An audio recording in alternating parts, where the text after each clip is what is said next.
We're going to talk about making baby food and hopefully some hacks to make making baby food easier or less stressful. I'm giving you some tips on transitioning your baby to solids.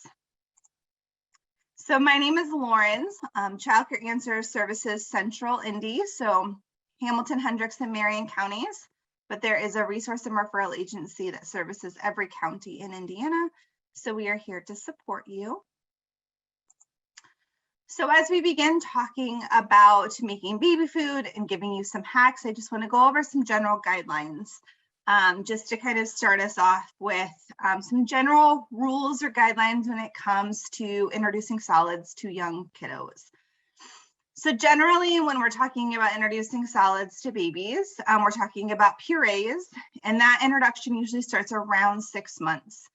And I say around because it doesn't have to start on the 6-month birthday. It can happen a little bit before, a little bit after, but generally we want to start that introduction around 6 months. That's when baby is really ready and excited and showing those readiness signs of starting solids. If we start too young, like 4 months, their gut isn't really ready for it. Developmentally and physically, they're just not there yet. They just need a little bit more time. And then if we start too late, then we're actually delaying their ability to get used to textures and the ability to transfer food from the front of the mouth to the back of the mouth. So the longer we delay the introduction of solids, the more feeding issues may arise. So when we're talking about introducing solids, we're usually talking about purees. I know that a lot of people like baby-led weaning, but there is value in introducing a baby to purees. Even if you want to do baby-led weaning, I'm kind of doing them side by side. It's important for your baby to learn how to move food from the front of the mouth to the back and to be able to transfer food off of a spoon. I'm sure you've heard this saying, but food before 1 is just for fun. And that doesn't discredit the importance of early feeding. It just really focuses it on a learning opportunity. So feeding before 1 is just for fun because the main nutrition source for a baby under 1 is from breast milk or formula. So food before 1 is really just to get them used to flavor, texture, taste, eating, all of kind of those pieces of early feeding and eating. So it is important. So just because it's just for fun doesn't mean that there isn't value and importance there. And I also recommend introducing a sippy cup of water when you introduce purees. Water will help kind of offset any food as far as a gut issue. It'll help the baby process all of that food, but it also gets them used to drinking from a cup, which will be a really key skill as they near their first birthday. And we begin transitioning milk from a bottle into a sippy cup. So sippy cups at 6 months with purees, just a little bit of water, just getting them used to being able to lift the sippy, put it to the mouth, and drink something other than milk or breast milk. And then lastly, have fun. So introducing your baby to solids should be fun. It should be exciting. Making baby food should be fun and exciting. And if it's not fun and exciting, I think it's important to reevaluate the choices that you've made as far as the route you're going to go in order to feed your baby, and maybe even your expectations around feeding. So it should be an exciting time for your baby and an exciting time for you. So that takes us to hack number 1. And while I just gave you some guidelines on feeding, when it comes to introducing solids to your baby, there really aren't any rules. And I say really aren't any rules because the only true food that is off limits to a baby is honey. So that is the only food that is an absolute no-no before age 1. Outside of that, there are some kind of old school rules or mentalities around introduction of solids that the CDC and the AAP, American Academy of Pediatrics, have kind of just thrown out the window and said, yeah, those used to be rules, but they're not really rules anymore. Self-feeding and learning how to feed and introducing solids should be kind of open for your preferred method of feeding, open to kind of what you want for your family, and open to what your baby likes. So with that being said, we don't need to introduce cereals ever. So introducing cereals is kind of pointless. It is an empty calorie, it serves no purpose. So moving right into real foods. You don't have to start your baby on a veggie, kind of that old school mentality that you want to start with a veggie first so that your baby doesn't get too used to sweet things. And that has found to be false. And in fact, breastfed baby a little bit on the sweeter side, like a banana or a sweet potato. And then the introduction of high allergen foods should start early and often. So introducing things like peanuts and dairy and wheat, all happening early on rather than delaying those until they're 1, 2, 3, kind of like the rules were for a little bit of time. And then again, decide what's best for your family. So you can make food from all organic foods. You can choose any organic foods, and that's okay. You can puree meats. You don't have to. You can do baby-led weaning alongside of it. You don't have to. You can do a combination of making your own food and doing jarred food, whatever works for your family. In my house, I made my own food for both of my kiddos, and one thing I did not do was puree meats. I thought it was kind of gross. I did not want to give my baby something that I wouldn't eat, and I wasn't going to eat pureed chicken. So that is something we didn't do. So when they started finger foods at about 8 or 9 months, I started introducing meat at that point. So again, decide what's best for your family. And kind of to piggyback on hack number 1, hack number 2, like I mentioned, is to introduce real foods. So introduce your baby to real foods instead of cereals. Some really great starter foods are foods like avocado, sweet potato, peas, squash or pumpkin, and banana. There are foods that are puree really creamy, they're low allergen, they're yummy, and they have a lot of substance and nutritional value that's missing in a rice cereal. Start with single ingredient foods, but that doesn't mean that you have to introduce one food, wait a week, introduce another food, wait a week, introduce another food, and kind of check them off the list. Just start with single ingredient, don't make any fancy combos. But over the course of the first couple of weeks, as your baby is trying new foods and getting used to foods, then you can start kind of mixing things together and being fancy. And then don't be afraid of whole milk yogurt. Whole milk yogurt can be introduced right at the beginning. It offers really good pre and probiotics into baby's gut. And it is really good for them and a great vessel to mix with other foods like banana, pears, things like that. So here is a suggested food list for babies at about 6 months, and then some foods to offer around 8 or 9 months as baby begins learning how to self-feed by picking up small foods and eating them. I won't read off the list, but you'll notice they're basically foods that aren't very acidic and aren't gassy foods. So at the beginning, you want to avoid things like berries, broccoli, cauliflower, citrus foods, things like that.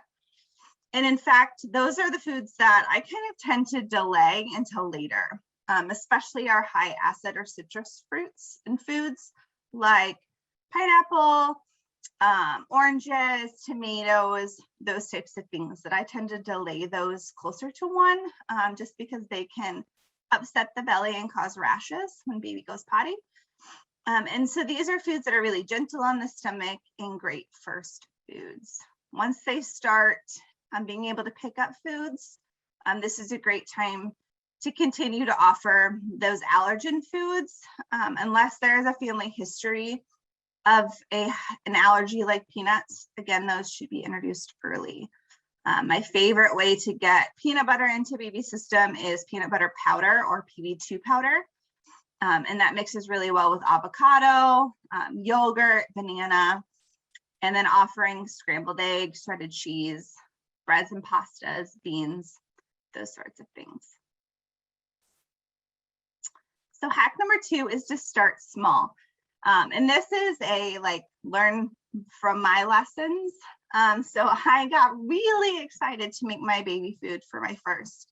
And so I was making a ton of food to the point where I had to give food away. A little goes a long way. So 1 bag of frozen peas is going to make enough frozen pureed peas for a month. So don't overdo it at the beginning. Babies are only on purees for a short period of time, and their serving size is small. So a serving size is only 1 tablespoon. So you may read like, as you start, baby needs 2 to 4 tablespoons or 2 to 4 servings of fruits and vegetables a day. That's really only 2 to 4 tablespoons. So keep that in mind, that when we're introducing solids, it's a little tiny bit.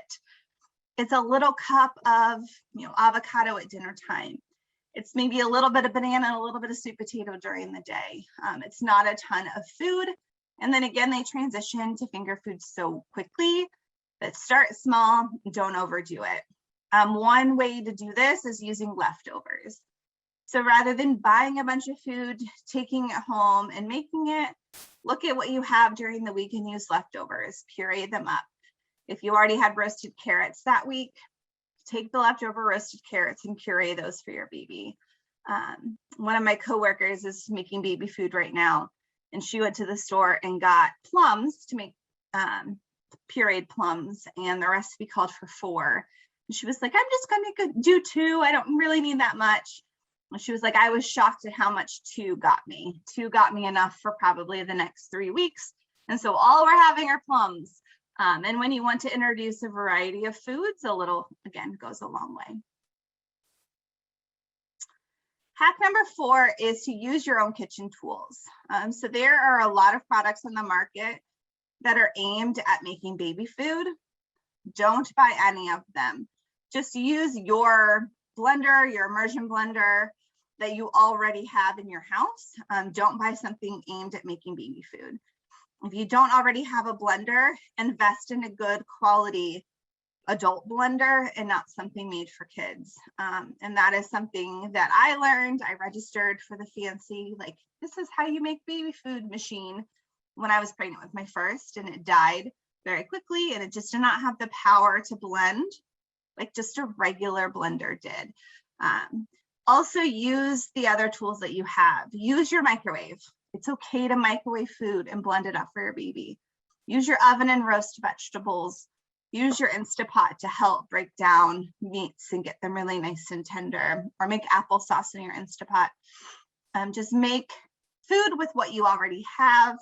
Don't go out and buy fancy equipment. And consistency kind of matters. And again, I say kind of, because at the very, very, very beginning, and I'm talking the first couple of days, babies may prefer their purees to be on the watery side, as they're getting used to taking it off the spoon and putting it in their mouth. But very quickly, you can make it thicker, it can have more texture. And so it doesn't really matter how creamy it gets blended.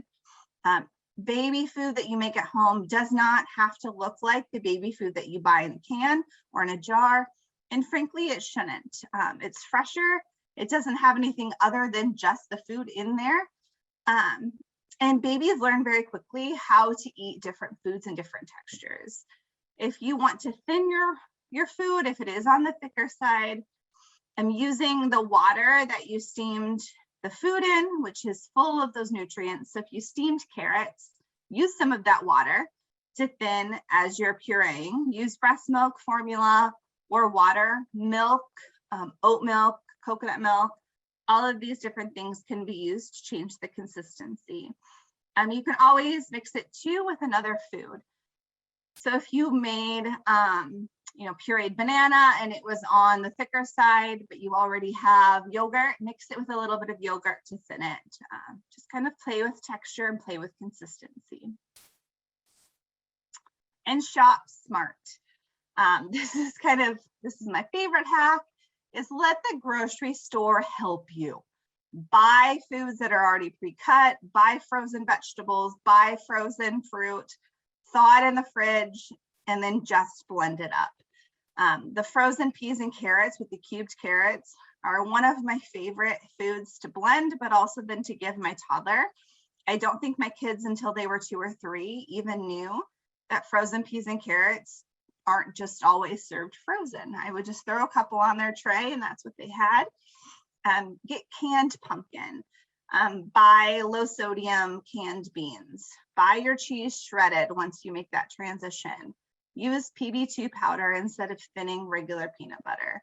Let the grocery store help you. It will make a difference in the long run. And after you make your purees, freeze them in 2 to 4 ounce or 2 to 4 tablespoon servings. So 2 tablespoons is 1 ounce, 4 tablespoons is 2 ounces. So that way you can just pop a cube or 2 into a bowl and thaw, and it's ready to go. There's no measuring or anything. They freeze well, they transfer well.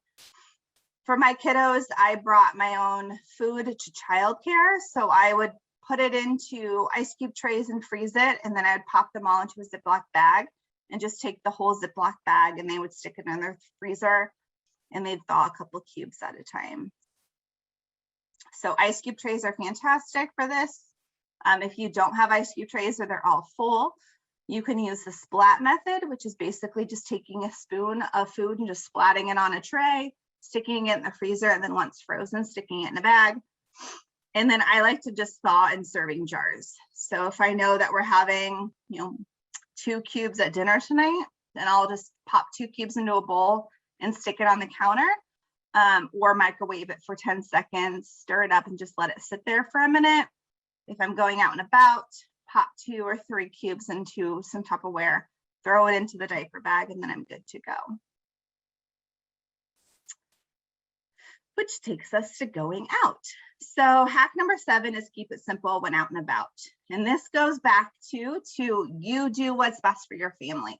So if you decide when we are going out to grandma's house or we're going out to dinner, I'm just bringing canned food or I'm bringing a pouch, like it's just not that deep. You might be the person who's like, I'll just pop a few cubes into a Tupperware and we're good to go. You might also be feeling risky and order off the menu. One of our favorite places to go when my kids were little was Mexican restaurants because they always had fresh avocado. So I knew that I could order a side of avocado, smash it with a fork and feed it to my baby. It was easy and it was simple. I also knew all the places that had fresh banana. And so we would choose those places to eat because I could feed them kind of just fresh banana slices, or I would smash it up with a fork. As they got a little bit older, I loved places with a salad bar. Jason's Deli was one of my favorite places to go. The one by me closed, which is really sad, but I would get the salad bar and then my babies would just eat stuff off of my plate because I could get a variety of different things. So just keep it simple, don't stress about it, and don't overthink going out. And then hack number 8 is to have fun. I've talked about this already, but have fun, explore fancy combos, add herbs, let your child self-feed, and have fun eating together as a family. Make foods that you're already eating, puree those up. It doesn't have to be complicated, and you guys should all enjoy the process of eating together as a family. If you've only steamed carrots, try roasting some with thyme or rosemary this time and see how your baby does. If you've only done plain apples, add a little nutmeg and see what your baby thinks. But just explore different things and enjoy it together as a family. Which takes me to this resource. So one of my favorite resources was these little recipe cards to figure out different combinations.